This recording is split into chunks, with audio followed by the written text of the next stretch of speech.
앞에 나온 여러분들을 하나님께서 축복해 주시기를 기원합니다.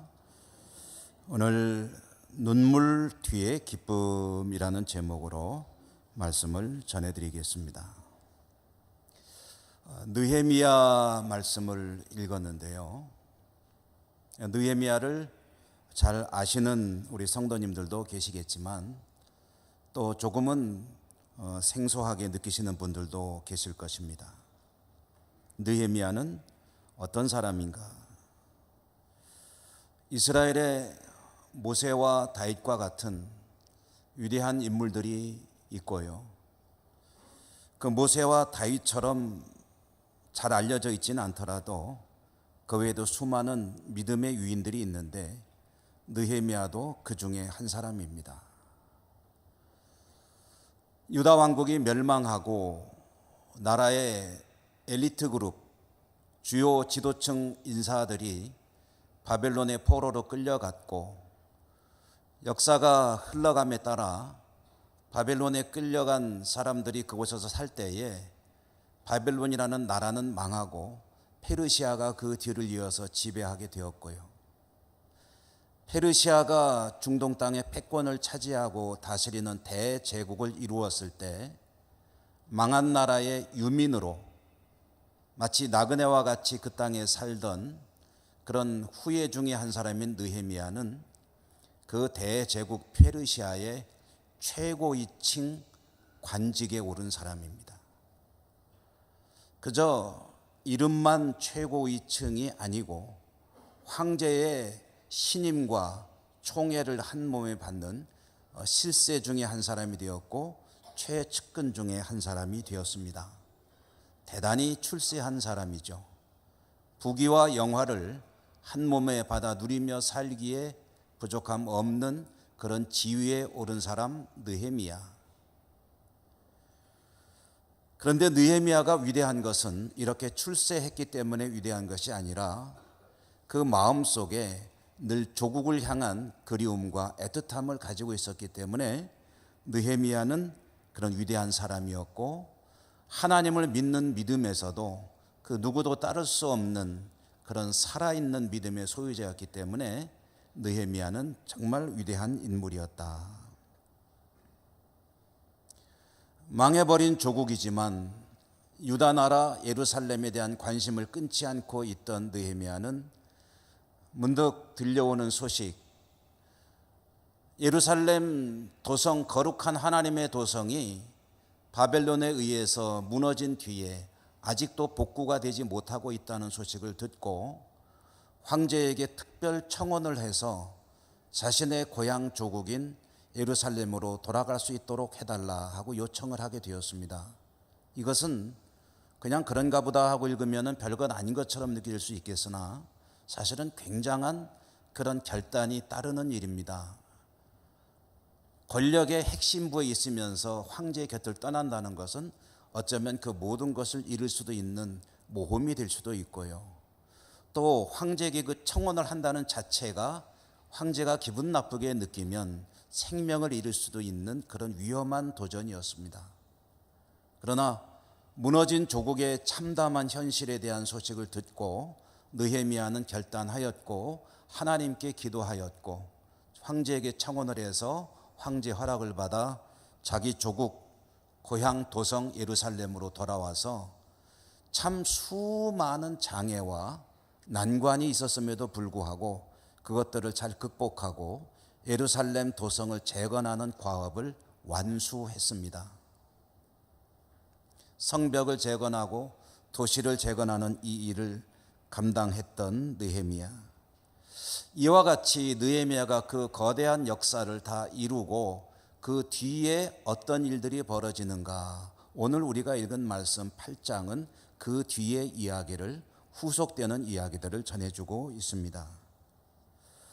오늘 우리는 8장 말씀의 8절부터 읽었습니다마는 1절부터 진행되는 내용을 보면 예루살렘 백성들은 느헤미야의 지도하에 예루살렘 도성을 재건하는 그 일을 잘 하고 완수하고 예루살렘 성에 수많은 문들 중에 출입구들이 있죠. 성벽마다 문들이 있는데 그 중에 수문이라고 하는 문이 있습니다.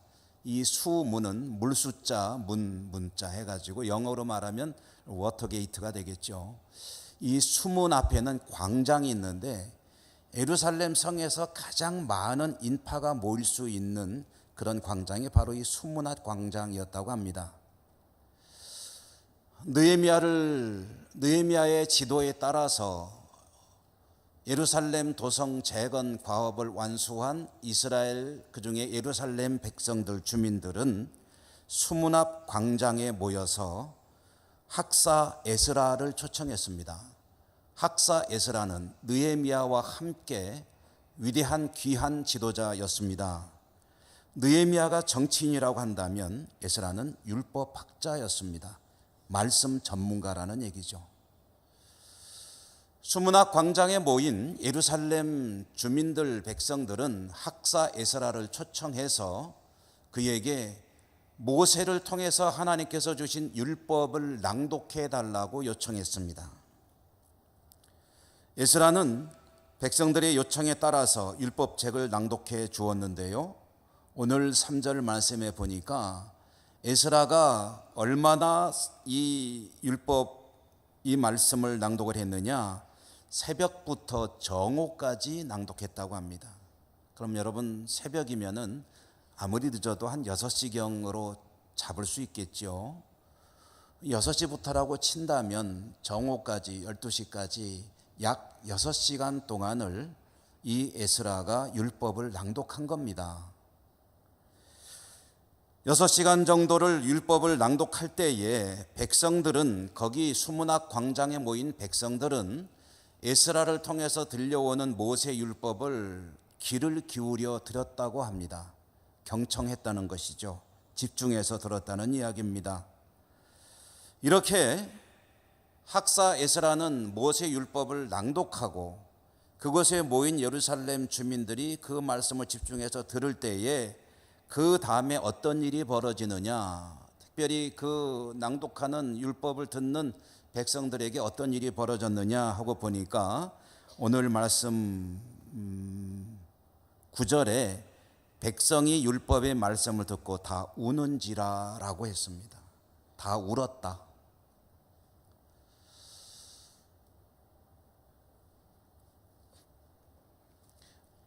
모세를 통해 주신 하나님의 말씀을 듣는 예루살렘 백성들이, 주민들이 다 울었다.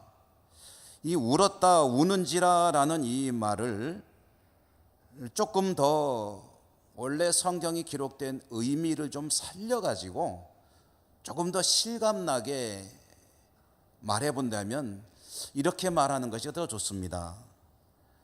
백성들은 모세를 통해서 주신 율법의 말씀을 에스라가 낭독할 때 그 낭독하는 말씀을 듣고 계속해서 흐느껴 울고 있었다.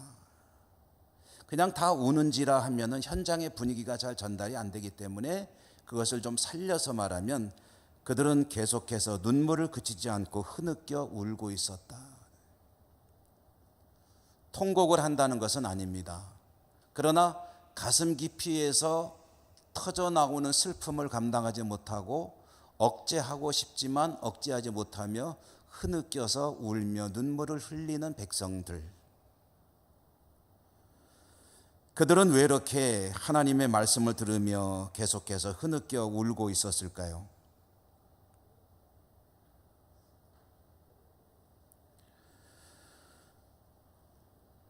페르시아에서 돌아온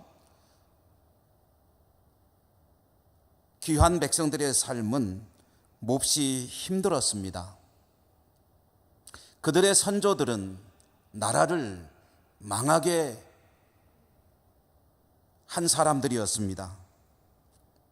그들의 선조 때에 나라가 망했고 그들의 선조들은 포로로 끌려갔고 비참한 삶을 살아야 했고 타국 땅에서 유민으로 살다가 중동을 지배하는 지배자가 바벨론에서 페르시아로 바뀌면서 페르시아의 황제의 배려로, 아량으로 그들은 다시 조국으로, 고향으로 돌아올 수 있게 되었지만 돌아와서 무너진 성전도 재건했고 도시도 재건하는 데 성공은 했지만, 그러나 눈앞에 벌어지는 자신들의 삶은 너무나도 초라했고 비참했습니다. 성전을 재건했다고 하나 스룹바벨 성전이라고 별명이 붙어있는 제2성전이죠. 이 성전은 과거에 선조들을 통해서 들었던 솔로몬 성전의 영광스러운 모습에 비하면 너무나도 초라했습니다. 예루살렘 도성도 성벽도 재건하고 재건 사업을 나름대로 힘차게 박차를 가해 해왔지만, 그러나 여전히 황폐한 곳도 많았고 그리고 복구되어야 될 것들이 한이 없었습니다. 그들의 삶은 또 어땠을까요? 조국으로 고향으로 돌아올 때는 희망의 부포로 돌아왔지만 돌아와서 살아가는 삶은 몹시 힘겨웠습니다. 국권도 회복한 것이 아니었습니다. 여전히 페르시아의 지배를 받는 속국이었습니다. 나라의 현실도 하나님을 섬기는 성전의 모습도 자신들의 삶도 너무나도 비참하고 초라한 현실 속에서 하나님의 말씀을 집중해서 듣다 보니 이 모든 것들의 원인이 무엇인지를 알게 되는 겁니다. 왜 그랬습니까? 왜 그렇게 힘들게 살아야 했습니까? 왜 나라는 망하고 자기 조상들은 포로가 되어 끌려가고 그렇게 힘겨운 삶을 살아야 했습니까? 그 모든 원인의 근본은 그 조상들이 하나님을 떠났기 때문이었다 하는 것을 깨달았습니다. 하나님의 율법을 무시하고 우상을 따라 살아갔을 때에 하나님으로부터 그와 같은 징계를 받았다 하는 것을 알게 되니까 너무나도 아프게 그 사실이 다가온 거죠. 울지 않을 수가 없었던 것입니다. 그들이 흘리는 눈물은 하나님 앞에서는 조상들과 자신들의 삶을 아우르는 그런 하나님 백성으로 택함받은 자였지만 하나님의 율법에 합당하게 살지 못한 것에 대한 회개의 눈물이기도 했습니다. 또한 그런 결과로 자신들이 감수해야 했고 조상들이 겪어야 했던 그 국난과 처참한 일들은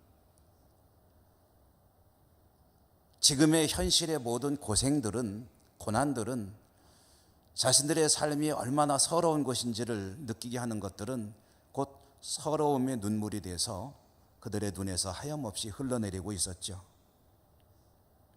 백성들의 눈에서는 회개와 회한의 눈물, 서러움의 눈물이, 하나님 앞에 죄송스러운 눈물이 끊임없이 흘러내리고 있었습니다. 이 모습을 보다 보니 문득 생각나는 대목이 있습니다. 위대한 기독교 고전으로 철로역정이라고 하는 그런 책이 있죠. 일종의 우화집 비슷한 것인데요. 영국의 존 버년이라고 하는 사람이 쓴 이 철로역정의 시작, 이 이야기 책의 시작은 이렇게 됩니다. 한 사람이 자신의 어깨 위에 지어진 무거운 죄의 짐, 이것은 죄의 짐이기도 하고 삶의 무게이기도 합니다. 그것을, 그 무거운 짐을 지고 벗어버리고 싶은데 벗을 방법이 없습니다. 그리고 이로 인해서 자신의 미래를 보게 되는데 자신의 미래는 참으로 비참하기 짝이 없는 그런 심판에 처해지는 삶입니다. 너무나도 무겁게 자신의 삶을 짓누르고 있는 죄의 짐, 그리고 자신의 미래에 대한 그런 공포와 두려움 속에, 죄책감 속에 이 사람은 한없이 통곡을 하며 눈물을 흘리고 있습니다. 절망하며 눈물을 흘리는 한 사람의 모습으로부터 이 철로역정이라는 이야기가 시작이 됩니다. 자신의 죄와 삶의 곤고함과 그리고 기대하기 어려운 희망 속에서, 회한 속에서 눈물을 흘리는 이 사람의 눈물은 오늘 하나님의 말씀을 들으며 자신들의 삶을 돌아보며 하나님 앞에 또한 회한과 회개와 서러움의 눈물을 흘리는 이 예루살렘 백성들의 눈물과 크게 다르지 않을 것입니다. 그들이 그렇게 흐느껴 울 때, 그런데 백성들의 지도자인 느헤미야, 그리고 에스라, 그리고 신앙 지도자인 레위인들이 그렇게 울고 있는 예루살렘 백성들에게 이렇게 이야기를 합니다. 오늘 성경에 기록이 되는 이 말씀을 제가 좀 듣기 편하도록 우리들의 일상 용어로 바꿔서 말씀을 해 보겠습니다. 이런 이야기입니다. 울지 마라. 오늘은 하나님께 드려진 거룩한 날이다. 너희는 울지 말고 가서 잔치를 열어라. 잔치를 차려 배불리 먹고 마셔라. 맛난 음식을 먹어라. 혹 먹고 마실 준비가 안 된 이들이 있거든 그들을 외면하지 말고 소외되지 않도록 그 음식을 나누어 먹어라. 이 날은 하나님께 드려진 거룩한 날은 슬픔의 날이 아니라 기쁨의 날이니라. 하나님 앞에서 기뻐하는 것이 하나님 백성의 힘이니라. 느헤미야와 에스라와 레위인들이 이렇게 눈물을 하염없이 흘리고 있는 백성들에게 이야기했을 때에 오늘 성경에 보니까요, 이 백성들이 지도자들의 말을 그대로 따랐습니다. 순종했습니다. 가서 그대로 했습니다. 그러면서 먹고 마시며 즐거워하며 기쁨을 가지게 되었다. 말하자면 한참 울다가 이 사람들이 웃는 사람들이 된 거예요. 눈물을 흘리다가 그 뒤에 이어지는 기쁨을 가지게 되었다. 근데 여러분, 우리는 조금 이 대목에서 이해가 안 되는 것을 금방 느낄 수가 있습니다. 무엇이 이상합니까? 여러분, 좀 이상하게 느껴지지 않으십니까? 그렇게 슬퍼하며 애통에 흐느껴 울던 사람들이 어떻게 지도자들의 말 몇 마디로 그 슬픔은 싹 던져버리고 다 지워버리고 가서 먹고 마시며 즐거워하며 기뻐하는 사람들로 순식간에 그렇게 상황이 바뀔 수 있었을까? 사람의 마음이라는 게, 정서라는 게 그렇게 쉽게 바뀌는 게 아니잖아요. 근데 어떻게 그렇게 순간적으로 변화가 될 수가 있었을까? 오늘 말씀 12절이 우선 그 실마리를 제공해 줍니다. 오늘 말씀 12절에 보면 여러분 한번 같이 읽어볼까요? 12절 읽겠습니다. 읽습니다. 시작. 모든 백성이 곧 가서 먹고 마시며 나누어 주고 크게 즐거워하니 이는 그들이 그 읽어 들려준 말을 밝히 알미라. 아멘. 앞부분에 보면 모든 백성들이 가서 먹고 마시고 또 함께 나누고 크게 즐거워하였다라고 했는데 그 이유가 뭐냐 하니까 마지막에 나오죠. 그들이 그 읽어 들려준 말을 밝히 알미라. 모세를 통해서 주신 율법을 에스라가 낭독할 때 그 말씀을 듣고 통곡을 했었는데, 슬퍼했었는데, 그런데 오늘 성경에 또 보니까 그들이 기쁨으로 그 모든 것이 완전히 바뀌었을 때에 그 이유가 뭐냐면 들려준 말씀의 뜻을 밝히 알게 되었기 때문이다 라는 이야기입니다. 여러분, 율법의 뜻을 밝히 명료하게 깨닫게 되었다는 것은 곧 다른 말로 바꾸면 무슨 의미가 되겠습니까? 우리들의 말로 한번 바꿔볼까요? 여러분, 성경을 열심히 읽었는데 그 듣다 보니까 이런 성경 말씀이로구나 하고 알았는데 그 성경의 말씀의 뜻을 밝히 알게 되었다는 것은 무슨 얘기입니까? 앞과 뒤는 좀 다른 얘기죠. 듣는 것과 명확하게 깨닫게 되는 것은 다른 이야기죠. 하나님의 말씀을 듣고 그것을 밝히 알게 된다는 것은 무슨 얘기냐면은 그 의미를 알 뿐 아니라 그 말씀을 통해 다가오시는 하나님의 마음을 알게 됐다는 거죠. 하나님의 마음, 하나님의 본심, 하나님의 진의를 알게 되었다. 율법을 처음 들었을 때 그들은 슬퍼했습니다. 흐느껴 울었습니다. 죄송함과 자신들의 고단한 삶으로 인해서 서러움의 눈물을 흘렸습니다. 그러나 서러움에서 나아가 하나님 말씀의 속뜻, 곧 진의, 하나님의 마음을 알게 되었을 때 그들은 기뻐하게 되었는데요. 그렇기 때문에 이 앞에 들은 것과 뒤에 깨달은 것 사이에는 어느 정도 시간적인 간격이 있을 겁니다. 다만 성경에 표현이 안 됐을 뿐이죠. 처음에는 말씀을 들으며 죄책감에 사로잡혀 애통해 했지만 그 말씀의 뜻을 풀어 듣고 하나님의 마음을 알게 되니까 슬픔을 극복하는 기쁨이 그 자리를 대신하게 되었더라.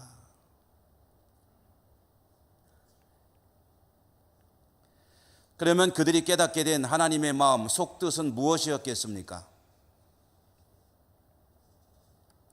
비록 하나님의 말씀에 바르게 순종하여 살지는 못했지만, 그래서 그렇게 힘겨운 시절을 보내야 했지만, 근본적으로 하나님께서 갖고 계신 우리를 향한 그 마음이 어떤 것이냐, 그 백성을 향한 하나님의 근본적인 생각이 어떤 것이냐, 하나님께서 그 백성을 사랑하신다.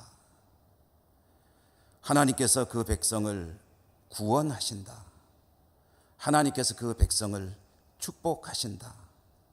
하나님께서 그 백성을 지켜주신다. 하나님께서 그 백성을 영생으로 인도하신다. 그것을 깨닫게 되었기 때문입니다. 틀림없이 내가 하나님 앞에 잘못했습니다. 그로 인해서 벌을 받아 고난을 겪어야 하기도 했습니다. 그러나 깨닫게 되는 거죠. 잘못했지만, 그것 때문에 벌을 받아 고난을 겪었지만 그 고난, 고통 자체가 하나님의 본심이 아니고 그 고난조차도 나를 사랑하시고 구원하시고 축복하시는 하나님께 사랑과 은혜의 한 부분이라는 것을 깨닫게 되는 것이고요. 하나님은 언제나 변함없이 그 백성의 피난처가 되어주시고 산성이 되어주시고 구원자가 되어주시고 반석이 되어주시는 것을 깨달았을 때 그 슬픔은, 서러움은 다 사라지게 되는 것이고 기쁨과 또 즐거움과 행복함이 그 자리를 대신하게 되었더라.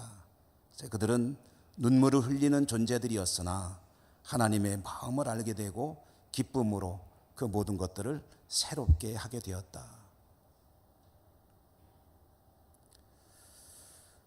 느헤미야를 중심으로 예루살렘 주민들은 도성을 재건하는 일을 성공적으로 수행했다고 말씀드렸습니다. 이것은 어떤 의미입니까? 그들에게 어느 정도 삶을 꾸려나갈 바탕이 마련됐다는 얘기입니다. 집이 마련이 되고 도시가 복구가 되었습니다. 그렇게 되었다면 사람의 마음속에 어떤 감정이 찾아오겠습니까? 뿌듯함이죠. 자신들의 삶의 터전이 어느 정도 복구가 되었을 때 그들의 마음속에는 기쁨과 또 성취감과 뿌듯함과 그리고 앞으로의 미래에 대한 희망이 찾아와야 하는데 뜻밖에도 그들의 마음속에는 그런 것보다 오히려 공허함이 가득 차 있었습니다. 왜 그렇지? 이렇게 훌륭한 그런 과업을 다 완수했고 이제 우리가 살아갈 수 있는 삶의 터전이 마련이 되었는데 왜 우리의 마음속은 이렇게 즐겁지가 않고 행복하지가 않은 거지? 왜 마음이 이렇게 공허한 것이지? 그들은 생각했죠. 왜 행복하지 않은지 묻고 또 물었겠죠. 그리고 그 이유가 뭔지를 알게 되었죠. 이렇게 도시는 재건이 되었다 하지만 그러나 그동안에 하나님 앞에 우리는 사랑을 잃은 것 같고 하나님의 심판을 받은 것 같고 징계를 받은 것 같고, 그러니 하나님과 왠지 분리된 것 같고, 그런 그들이 그 다음에 해야 될 일이 뭐겠습니까? 집을 다시 지은 게 중요한 게 아니요, 성을 재건한 것이 중요한 게 아니요, 지금 우리에게 기쁨과 행복을 줄 수 있는 것은 다시 하나님에게로 돌아가야 되는데, 그렇다면 하나님 말씀을 들어야 되겠다. 그래서 그들은 도성을 재건하고 축제를 연 것이 아니라 도성을 재건하고 이어서 바로 학사 에스라를 초청해서 말씀 집회를 연 것이었죠. 말씀을 듣다 보니 처음에는 하나님 앞에 자신들의 모든 죄가 드러나는 것 같아 괴로웠습니다. 고통스러웠습니다. 울지 않을 수 없었습니다.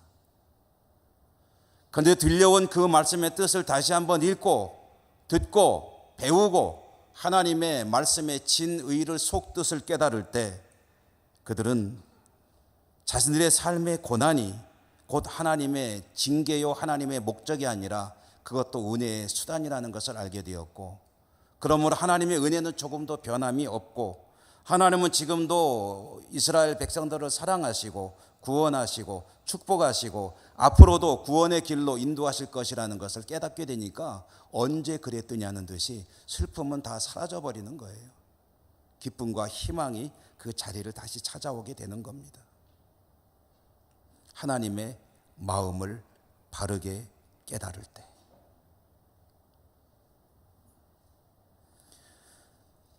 오늘날 주님을 믿고 사는 우리들의 삶도 본질적으로는 별로 다르지 않습니다. 여러분, 우리들도 사는 게 쉽지 않은 시대를 계속해서 살아가고 있죠. 주님을 믿고 살아간다고 하지만 우리의 마음은 그렇게 기쁨으로 충만한 것 같지는 않습니다. 오히려 아픔과 슬픔, 그로 인해 하나님께 질문과 의문을 가지고 살아갈 때가 더 많죠.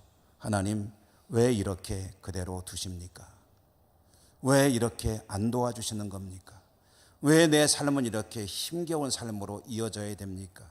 왜 나에게 이런 문제들이 있고 끊임없이 고난이 있고 어려운 가운데 살아가야 하는 겁니까? 왜 크고 작은 문제들이 내 삶에서는 떠나지 않고 이렇게 살아가야 하는 것입니까? 여러분, 그런데 이 고난의 문제를 놓고 힘겨운 삶의 문제를 놓고 하나님 앞에 나아가는 성도들에게 근본적으로 가지고 있는 그런 하나의 선입관이 있는데요. 20세기 기독교의 대표적인 지성이라고 할 수 있고 또 변증가라도 할 수 있는 영국 사람인 그 C.S. 루이스라고 하는 사람이 있는데, 이 사람은 별세를 했고요. 그 뒤를 이어서 또 기독교를 대표적으로 변증하는 그런 신학자로 같은 영국 사람인데요. 알리스터 맥그라스라고 하는 신학자가 있고, 저는 이분의 글들을 읽으면서 많은 영감을 얻고 은혜를 받고 하는데요. 이 알리스터 맥그라스라고 하는 사람이 이런 이야기를 풀어놓은 적이 있습니다. 우리가 좀 들으면 좋을 것 같아요. 그의 이야기는 기독교인들은 자신들의 삶에 찾아오는 고난, 어려운 문제들을 하나님의 사랑과 반대편에 있는 것으로 생각하는 그런 기본 고정관념을 가지고 있다는 거예요. 하나님의 사랑의 반대편에 있는 게 뭐냐면 인간의 고난이라고 믿는다는 거예요. 다시 말해서 인간의 고난은 하나님의 사랑이 없는 증거라고 생각한다는 거예요.